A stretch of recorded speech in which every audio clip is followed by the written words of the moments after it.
Ashit Sound Dosha, DJ Bapi, Dosha 8 number 4. যে অস্ত্রটা আমার না জানিয়ে নিয়েছি ওটা আর ফেলার জায়গা পাবি না। আমার ভগবান নাও বললো না, হ্যাঁও বললো না, কোনো কথাই বললো না। যেই দরজাটার কাছে গিয়ে লক্ষণ দাঁড়িয়েছিল, দারোয়ানরা দেখলেন আমার ঠাকুর লক্ষণ এসে দরজার সামনে দাঁড়িয়েছে। দরজাটা আস্তে আস্তে যেই খুলে দেয়া হলো, মায়েরা, ভেতরে একজন মা দাঁড়িয়ে আছে, 1 লক্ষ সন্তান হারা, 1.25 লক্ষ নাতি হারা এক ঠাকুর মা। পৃথিবীতে যে মা একটা সন্তান হারিয়ে ফেলে, মা সে যতদিন বেঁচে থাকবে, সে যতই খাওয়া দাওয়া করুক, যতই সুখে থাক, সে নিশ্চিন্ত হয়ে আর কোনোদিন ঘুমাবে না। সে তার বিছানায় যখন গিয়ে শয়ন করবে, দুপুরটা চোখের জল তার সন্তানের উদ্দেশ্যে ফেলে দেবেই দেবে। আমার কাকা যদি বেঁচে থাকতো সে কত বড় হয়ে যেত। আজ তো নেই, তাই আর তার মুখ থেকে মা ডাক শুনতেই পাচ্ছি না। পাগলিনীর মতো মন্দাদরি, তার চোখের পলক পড়ছে না। আলালাই তো কেসে, আলালাই তো বেশে তাকিয়েছিল, কেউ একজন হয় না, কেউ একজন আমাকে মা বলে।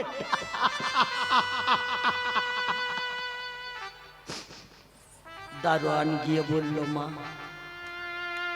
লক্ষণ এসেছে। যেই শোনা গেল, হে আমার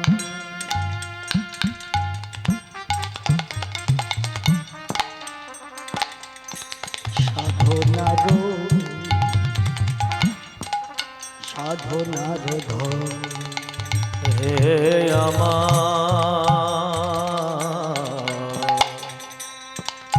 আমার সাধনা, সাধনার ধন, হে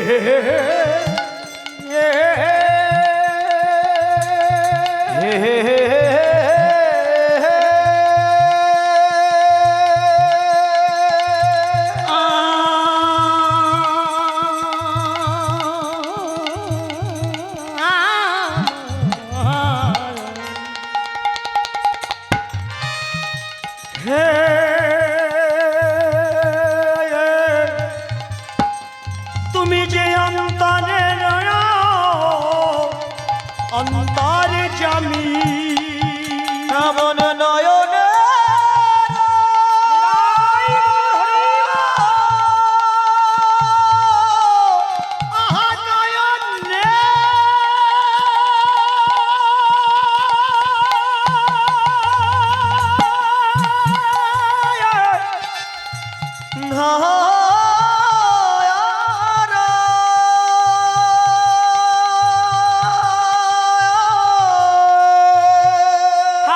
সন্তানের বদনে মা ডাকে শুনিবে বলে, শুনিবে বলে, তার পাঁজর ভেঙে ভেঙে সাজা হলো। হে আমার মা, নয়নের ধারা, নয়নের ধারা, নয়নের ধারা ধারায় তারে বয়া এসে গেল। এই যে আকুল প্রাণে কেঁদে উঠেছে না, ডাকটা শুনেছি দয়ার ভগবান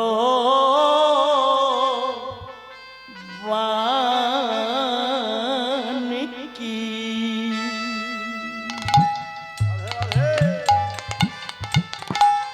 আরে দাঁড়াতে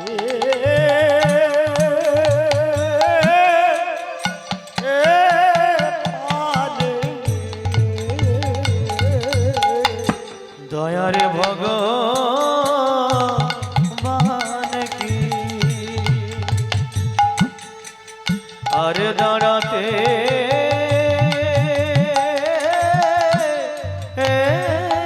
পারে কেহ নয়ন ধারা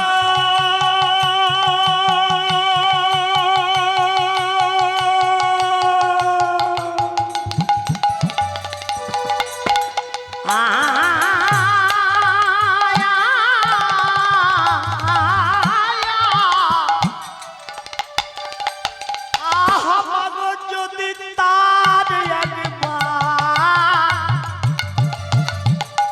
আর ডাকে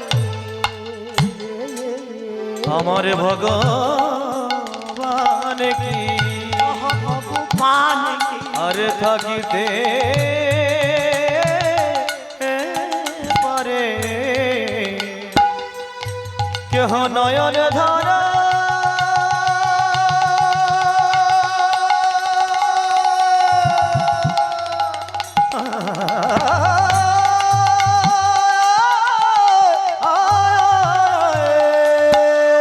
হে ভগবান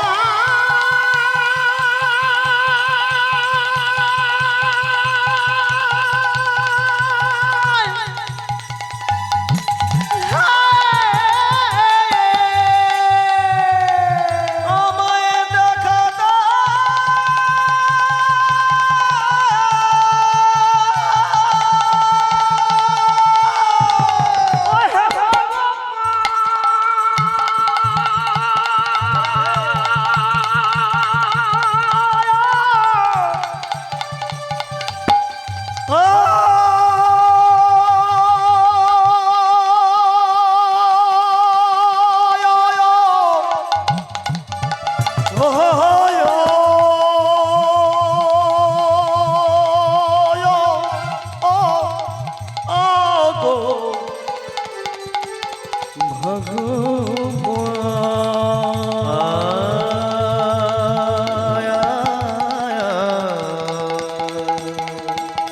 ভগবান হে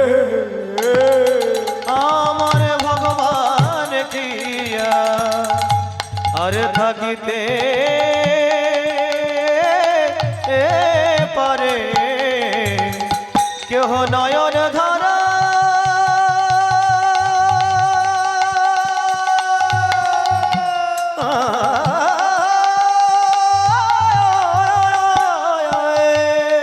সে যে বনে তাগমা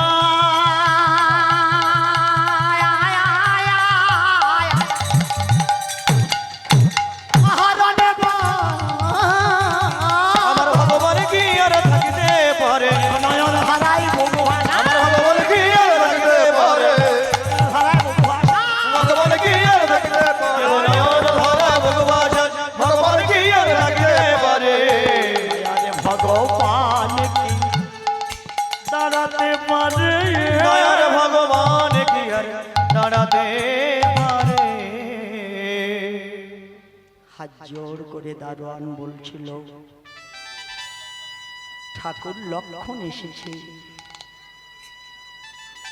আপনাদের সঙ্গে কথা বলতে চায়। মৃতদেহ যেন প্রাণ পেয়েছে। আমার মন্দাধরী বলছিল আমি জানতাম ও একদিন আমার কাছে আসবে, কারণ নদীর স্রোত আর রক্তের ধারা এ দুটো কেউ ঠেকাতে পারবে না। জানো ও যেদিন শক্তিশাল হয়েছিল আমি আমার বুকের সুধাটা পাঠিয়ে দিয়েছিলাম, আমার রক্তকে আমার কাছে টেনে আনতে বাধ্য করেছে। মায়েরা রাগের মাথায় ছেলে মেয়ে বাড়ি ছেড়ে চলে গেলে কি হবে? কই আপনি অসুস্থ হয়ে একবার কোনো রকম ভাবে ছেলের কাছে একবার খবরটা পাঠান, সে যতই মান করুক না কেন, কোন সন্তান যেদিন শুনবে তার বাবা মা সত্যিই বিপদে আছে সে দাঁড়াবে না। আমার মন্দাদুরীর লক্ষণকে দেখবার জন্য যেই হাতটা বাড়িয়ে ছুটে আসছিলেন তার দিকে লক্ষণ ঠিকই উনি কি এসে আমার জড়িয়ে ধরবে নাকি? তাহলে আমার ভিতরে যে অস্ত্রটা আছে এই পবিত্র গায়ে অস্ত্রটা ঠেকে যাবে। আমার লক্ষণ পাগলের মতো কেঁদে উঠে আর রামকে দায়ী করছিল, আমি না হয় ভুল করে নিয়েছিলাম, তুমি একবার বললে না দাদা, এখন এই অস্ত্র আমি ফেলবো কোথায়? শুধু দেয়া নেয়া দেখো মা। মন্দাদরি দরজার কাছে এসে হাত বাড়িয়ে বলেছে, 1 লক্ষ সন্তান মারা গেছে, ফিরিয়ে দিতে হবে না। 1.25 লক্ষ নাতি মারা গেছে, কারো ফিরিয়ে দিতে হবে না। তুমি নিজের পায়ে যখন আসলে, আমার এই চৌকাটটা পার হয়ে আমার আঁচলটা পেতে দিচ্ছি, আমার আঁচলের উপরে পা দুটো দিয়ে দাঁড়িয়ে আমি এখানে সতত দরজায় বসছি, আমার কোলের উপরে বসে তোমার হাত দুটো দিয়ে আমার গলাটা জড়িয়ে ধরি, একবার মা বলে ডাকতে পারবে? পাগলের মতো আমার লক্ষণ ছুটে গিয়ে তাকে জড়িয়ে দেবে, রামে হে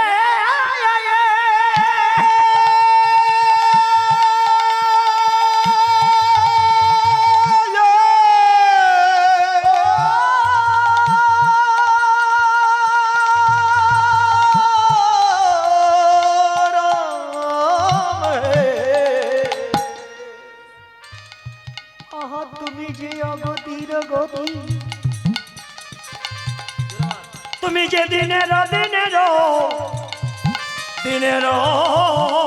দয়া, তুমি যে দিনের দয়া, ভব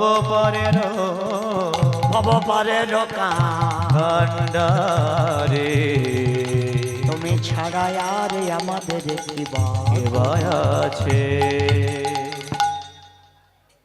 মায়েরা, মন্দাদরি কে জানো? মন্দাদরি উনি দেখেছি রাবণের স্ত্রী, আমরা সবাই জানি, কিন্তু আগের জন্মটা উনি ব্যাং ছিল।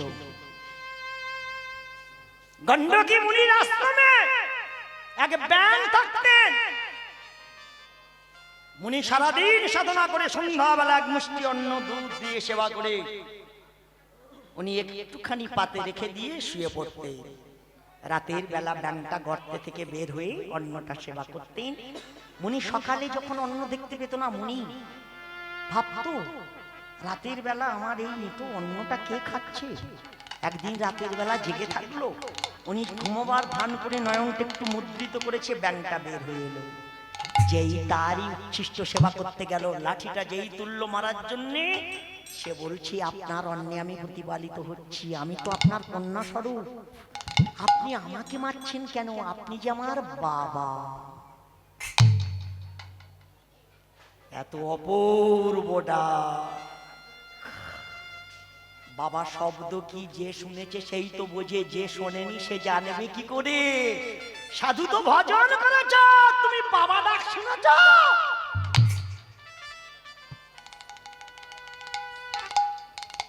গণ্ডকী মুনি বলল, আমার মেয়ে তুমি গর্তে কেন থাকো? আপনি তো সারাদিনই ঘরে থাকেন না, কোন হিংস্র জন্তু আমাকে ক্ষতি করে দেবে? এত বড় সাহস, আমার মেয়ে ক্ষতি হবে? আমার মেয়ের ভার নাও, আমার মেয়ের কিছু হলে তুমি দায়ী। অগ্নি কথা দিল, আমি থাকবো। এইবার আর গর্তের মধ্যে নয়, নিজের বাবার ঘরে বসে মেয়ে থাকতো। মায়েরা, ছেলেকে যা খুশি বলবেন, মেয়েকে নয়। কেন বলুন? পিতা হলো অহংকার, মা হলো ভক্তি, সন্তান হলেন অনুরাগ। মেয়েটাকে হবে, মেয়ে হলো সংসারে শান্তি। যার বাড়ি মেয়ে নয় তার কোনো শান্তি নেই। কিন্তু যুগ এমন দিকে পা দিয়েছে না, 3 ভাগ বাবা মা মনে করে অমন শান্তির দরকার নাই। কারণ প্রথম ঘায়ে যদি শান্তি আসে, কমপক্ষে 2 লাখ, নতুবা শান্তি ছেড়া ছেড়ি বাঁধাবে। এই জন্য আমরা যারা বাবা মা সিদ্ধান্ত করি, বাবা শান্তির দরকার নেই, প্রথম ঘায়ে ছেলে হোক, বৌমা গুলো দাও মাল হাতে করে আনে তাও ভালো, বরপনের টাকাও পাবো, ছাটার বাড়িও খাবো। না মা,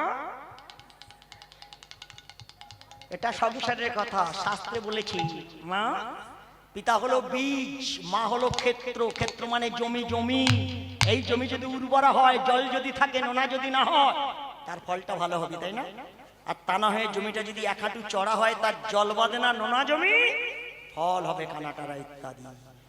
তাহলে ছেলে যে মোস্তান হয়ে গেছে ওর জন্য দায়ী নেই, যেমন জমি তার তেমন ফসল ফলে উঠেছে। মা ছেলের গালে চড়টা না মেরে নিজের গালটায় মারে না, দোষ আমার আপনার, ছেলের দোষ দিয়ে কোনো লাভ নেই। ঘরের মধ্যে বসে আছে, বাবা ডাক শোনার জন্য মনি সারাদিন সাধনা করে, সন্ধ্যাবেলা ঘরে আসে। একদিন সাধনায় গেল, ভয়ঙ্কর কেউ উঠে সাপ এসে হাজির। না, সাপের বিষ দেখেছ? বলুন দেখি, সাপ বিষ পেল কোথা থেকে? সাপের বিষ প্রথম কোথায় ছিল? সাপ বিষ পেল কোথা থেকে? মায়েদের কাছ থেকে পেয়েছে, এখান থেকে পেয়েছে না, হয় বাবাদের কাছ থেকে, যার কাছ থেকে পেয়েছে। সাপের বিষ করতে গেল মা। শোনো বলি, এই জন্য আমার দিনের বেলা কেউ দেয় না, বাবা পর্যন্ত হিংসা করতে ছেলে না। আমার নাকি দিনের বেলা ভালো লাগে না, রাতের বেলা ভালো লাগে। প্রশ্ন করি, আজকে যে শিব পূজা, আপনি হাতে কি রাখা উচিত? আপনি যে সিঁদুরটা পরে এসেছেন, এই সিঁদুরটা শিখায় দেওয়ার সময় কি মন্ত্র বলবেন? যখন ফোঁটাটা লাগাবে তখন কি মন্ত্র বলা হবে? যখন গোলা হবে কি বলা হবে? কেউ যদি রাজার মেয়ে হয়, সোনার চুড়ি তার হাতে জায়গা যদি না হয়, বিয়ের পর দিন এসে যদি সনাতন ধর্মের মেয়ে হয়, তার 1.5 টাকা দামের একটা নোয়া ব্যবহার করতে হবে। তা 52,000 টাকা ভরি আপনার বাবা সোনার চুড়ি বানিয়ে দিল, আপনি তার মধ্যে 1.5 টাকা দামের নোয়া। যে আলতাটা পায়ে পড়লে আপনার পাটা এত সৌন্দর্য দেখতে হয়, এই আলতাটা কি আপনার করার নিয়ম কি? আমি জানি, বলেও দেব, কিন্তু বলবো রাত 12টার সময়, এখন বলবো না। এইবার ঠিক করো, এখানে বসে থাকবেন না সকাল সকাল খাওয়া দাওয়া করে গর্তের ভেতরে ঢুকবেন না? বাবা যখন সামনে বসে আছে, একটু দিয়ে আমি বলছিলাম, শাস্ত্র অনেকে পড়েছে মানে বুঝতে পারছে না। দেখবেন আমাদের ছেলে যে বিয়ে করছে, হিন্দু ধর্মের নিয়ম, ও একটা জাতি হাতে করে ধরে আছে না, ধরে আপনাদের দিকে ধরে, এত জিনিস থাকতেও সুপারি কাটা মাল মুটো করে ধরে আছে কেন? ওই দিন ওটা হারালেই ফাইন হোক, নিচের লোক পেলে বলবে টাকা দাও, মাল নাও, বিনি পয়সা দেওয়া যায়।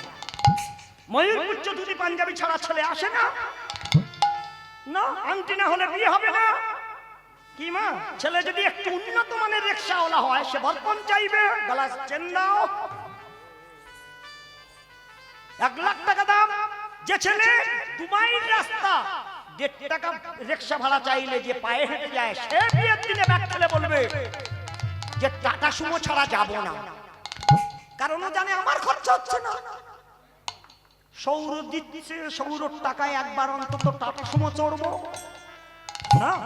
আর যে ছেলে 1000 টাকা দামের ধুতি পাঞ্জাবি ব্যবহার করে, 10,000 টাকা দামের আংটি ব্যবহার করে, 1 লাখ টাকা দামের সোনার চেন গলায় ঝুলিয়ে আসে, 10 লাখ টাকার গাড়িতে করে যে বিয়েটা করতে এসেছে, সেই ছেলে যে টোপরটা মাথায় দিয়ে এসেছে, তার উপরে লক্ষ্য করো, ও মুড়ো গোল কাড়া মাল বুঝে এনেছে, ঝাঁটার কাঠি গুজে এনেছে। ও যদি এত দামি, ও ঝাঁটার কাঠি মাথায় করে এনেছে কেন? ঝাঁটার কাঠি কে কই বলো দেখি?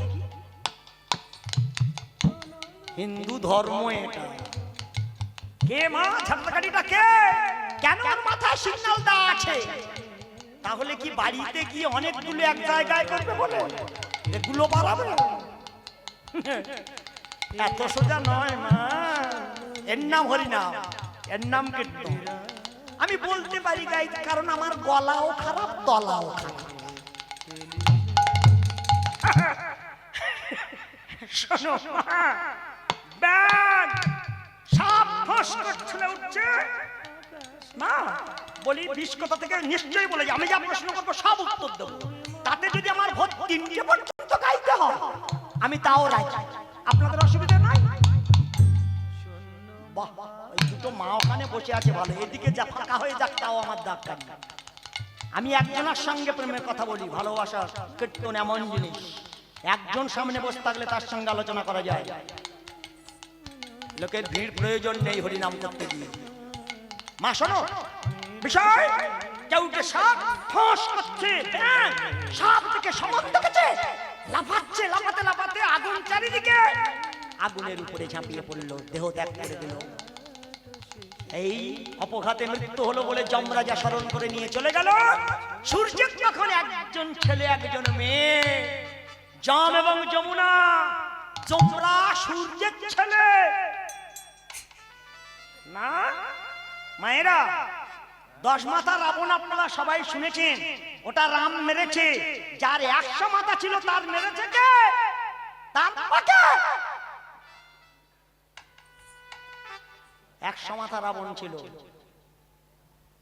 নিকষার কুমারী বেলার ছেলে তার বাবা সূর্য উনি মায়াবী কুমারী বেলায় উনি আস্তে আস্তে সুন্দরী রূপ ধরে হাঁটছিল সূর্যদেব দেখে থাকতেই পারল না ওনার সঙ্গে এসে যেই মিশে গেল সন্তান উনি বলল আমি কুমারী মেয়ে আমার সন্তান গর্ভে থাকলে থাকবে না বধ দিয়ে দিচ্ছি এক্ষুনি প্রসব হবে প্রসব হবার সঙ্গে সঙ্গে পাহাড় পরিমাণ দেহ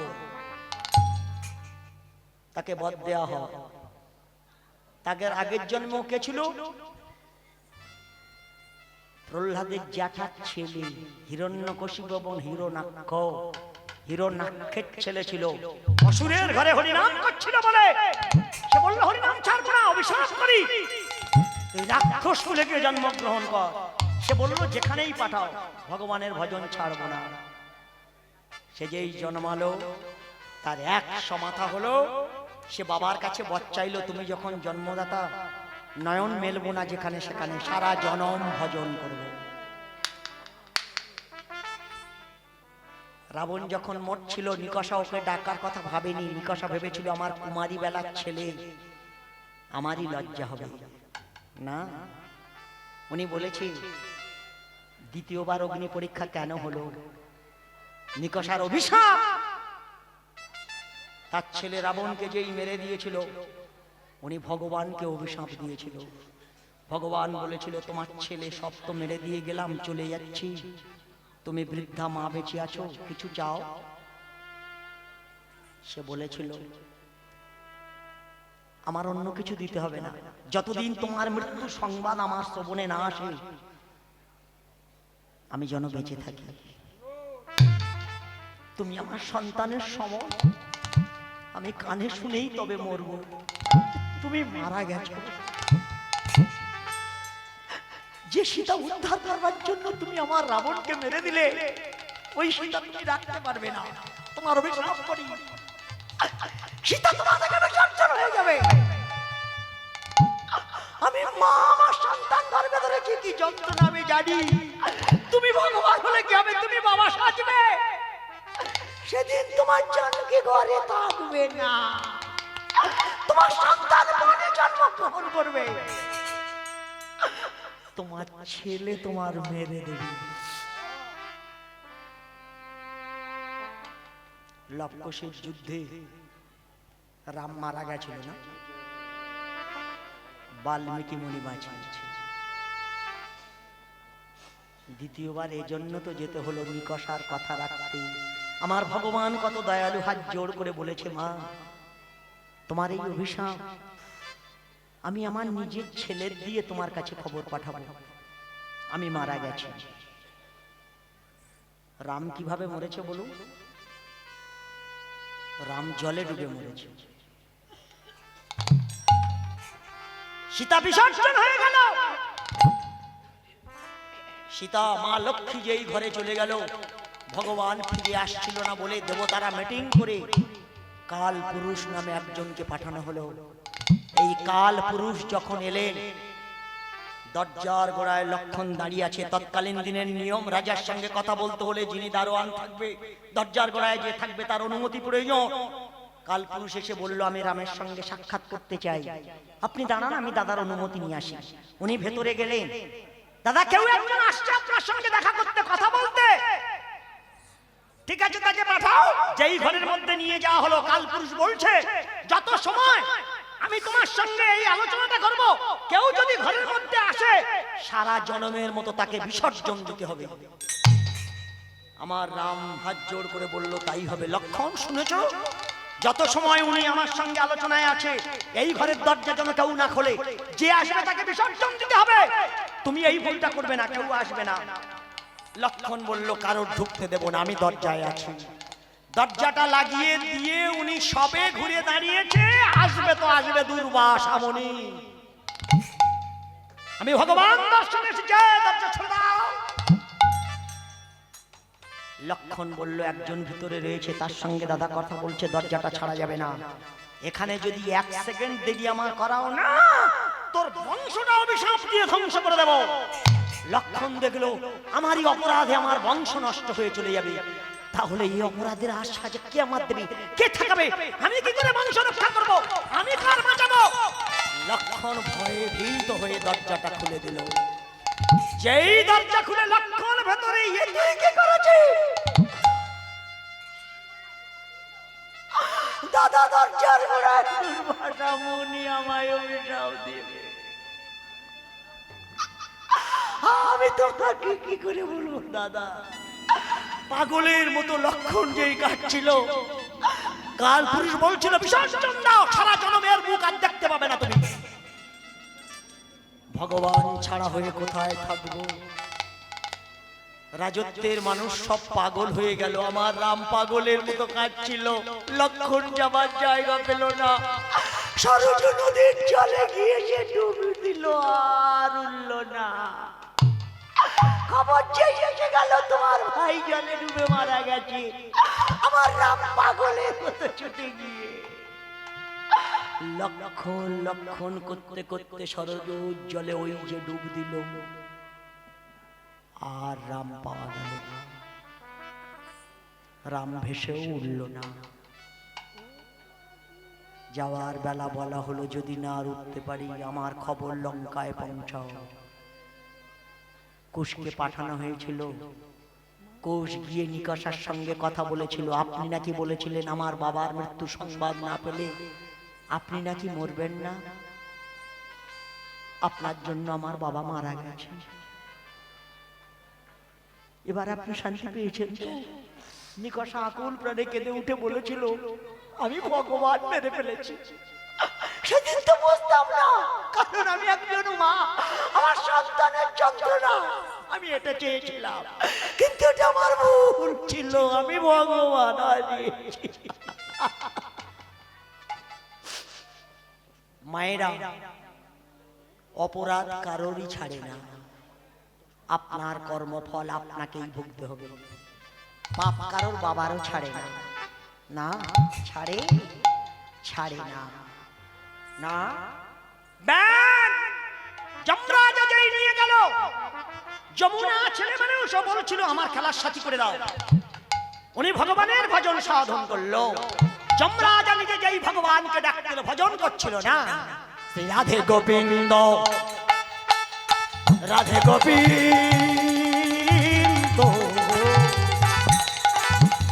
রাধে গোবিন্দ নন্দ নন্দন মধুসূদন গোপী প্রাণ রাধে গোবিন্দ, রাধে গোবিন্দ, রাধে গোবিন্দ শ্যাম নন্দ নন্দন শ্রী মধুসূদন গোপী প্রাণনায়া। রাধে গোবিন্দ, রাধে গোবিন্দ, রাধে গোবিন্দ নন্দ নন্দন শ্রী মধুসূদন গোপী প্রাণ রাধে গোবিন্দ রাধে গোবিন্দ রাধে গোবিন্দ নন্দ নন্দন শ্রী মধুসূদন গোপী প্রাণনা বেনুধারী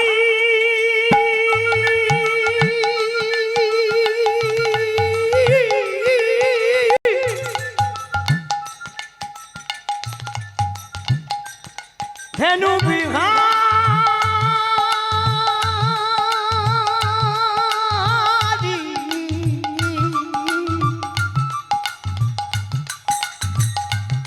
অগতমি বৃন্দাবন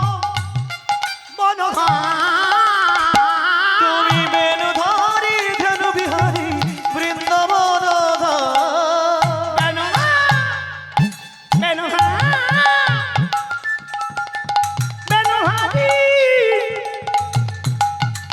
ধেনু বিহারী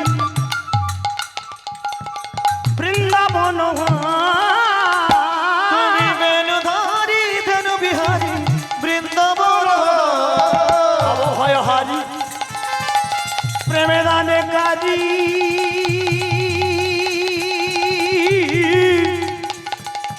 জয় জয় ভগবান ও ভব ভয় হারি প্রেমে ধারে কারি জয় জয় ভগবান গোবিন্দ রাধে গোবিন্দ রাধে গোবিন্দ শ্যাম নন্দ নন্দন শ্রী মধুসূদন গোপী প্রাণ আমি বলছিলাম না দুর্বা হাতে নিয়ে বসতে হবে যতই প্রদীপ জ্বালাও আপনার কাছে যদি দুর্বা না থাকে কোনো কাজ হবে না দুর্বা কে মা এই সীতা ওই বলেছে সীতা কেন সীতা যে এই বিসর্জন হয়ে চলে যাচ্ছিল দ্বিতীয়বার নিকষার অভিশাপ রক্ষা করতে গিয়ে রাম বলল ছেলে শুদ্ধ বাড়ি নিয়ে গিয়ে বলল তোমার আবার অগ্নি পরীক্ষা দিতে হবে উনি রাজার মেয়ে এত সোজা না স্বামী বলবে আর আগুনে ঢুকে যাবে ওই আমাদের মায়েদের একবার বলো সংসারে আগুন ধরিয়ে দেবো আগুনে যাবো মানে যাবে কে সীতাও যায় শুধু অগ্নি পরীক্ষার কথা হয়েছিল সীতা বলেছে পুরুষ শাসিত দেশ তো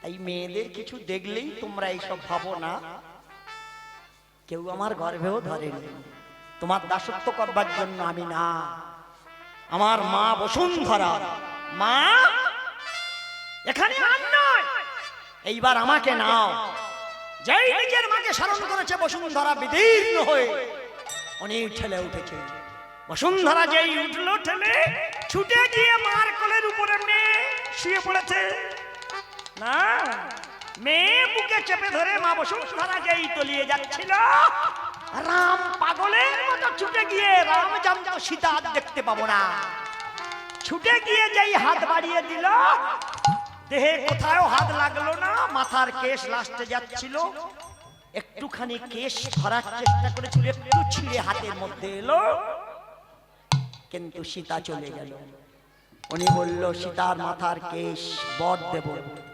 এটা বিফল হবে না মর্তধামে তুমি যে এসেছিলে তুমি যে আমার লক্ষ্মী তার প্রমাণ দেখার জন্য মাটিতে ফেলে আমি আশীর্বাদ করছি তোমার এই মাথার কেশ থেকে দুর্বা ঘাস হোক জানা হলে কোনো পুণ্যকর্ম হবে না সীতার মাথার কেশ আপনাদের দুর্বা ঘাস তাই বলে আমাদের মায়েদের যোগ্যতা কম নেই আমাদের মায়েদের মাথার কেশ 750 টাকা কেজি বিক্রি হচ্ছে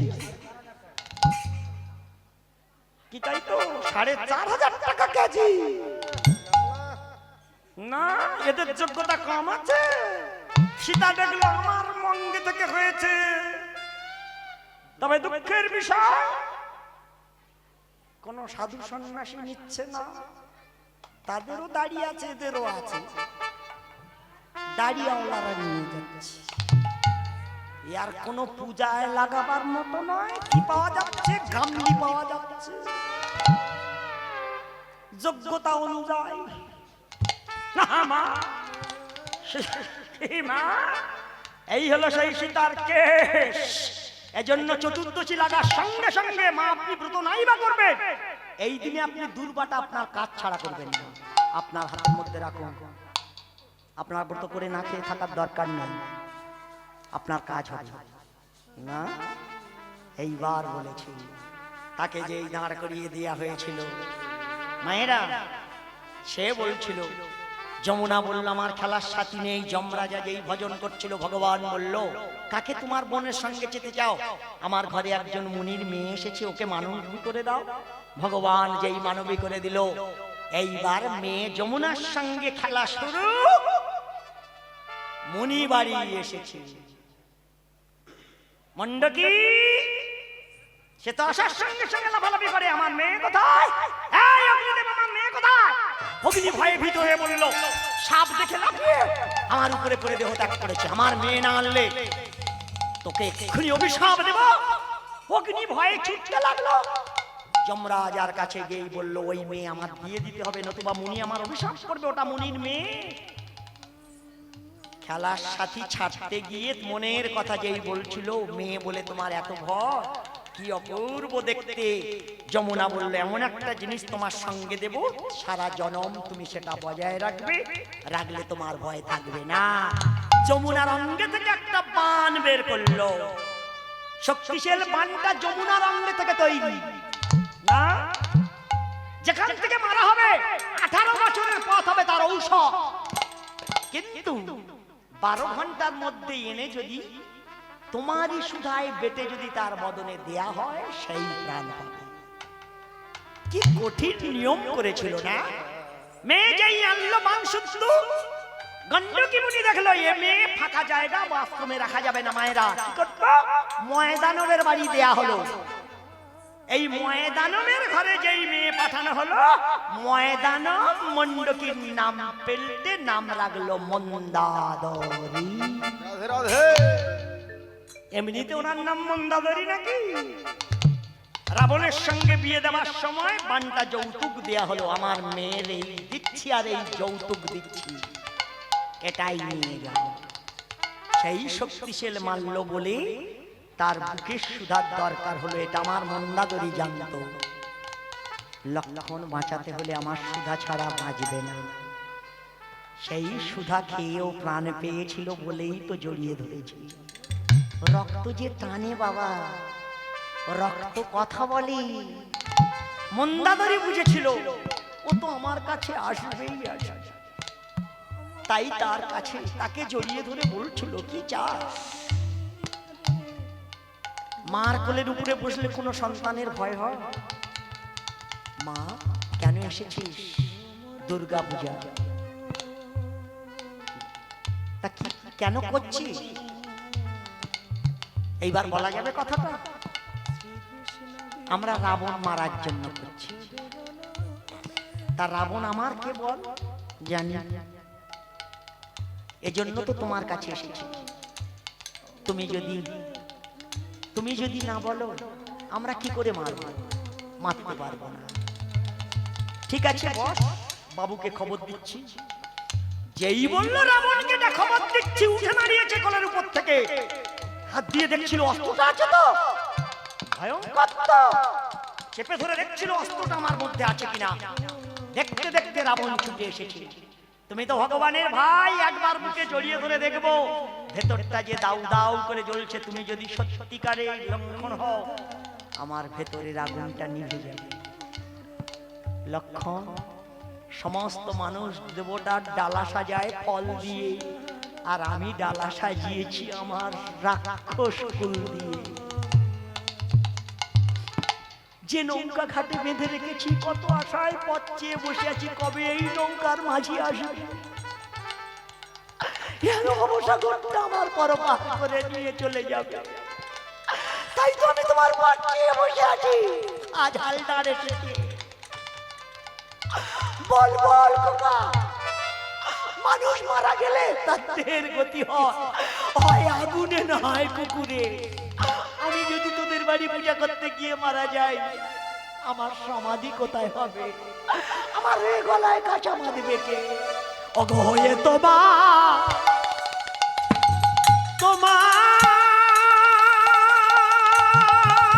পাছা